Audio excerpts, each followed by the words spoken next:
Dabhoi Vadodara road ઉપર ફરતી કોઈ નજીક અચાનક એક આઈસર ટેમ્પોમાં આગ ભભૂકી ઉઠકવાની ઘટના સામે આવી। બનાવને પગલે આસપાસથી પસાર થતા રાહદારીઓમાં અફરાતફરી સર્જાઈ।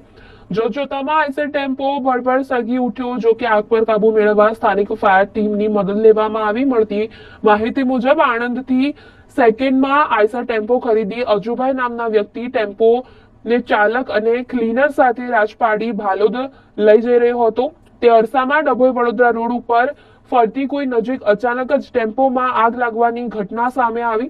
ચાલક અને ક્લીનર ટેમ્પોમાંથી ઉતરી જતા બંનેનો આબાદ બચાવ થયો હતો। જો કે સમગ્ર ઘટનાને પગલે રોડ ઉપર ટ્રાફિક જામની સમસ્યા ઊભી થઈ હતી। ઘટનાને પગલે સ્થાનિક રાહદારીઓ દ્વારા ડભોઈ ફાયર ટીમને જાણ કરવામાં આવી। ટીમ દ્વારા આગ પર કાબુ મેળવ્યો હતો। જો કે સમગ્ર ઘટનામાં ટેમ્પો માલિકને આશરે 10 લાખ ઉપરાંતનું નુકસાન થયું હોય તેવી આશંકા છે। બનાવને પગલે ડભોઈ પોલીસ પણ ઘટના સ્થળે આવી પહોંચી હતી અને ટ્રાફિક નિયંત્રણ કર્યું।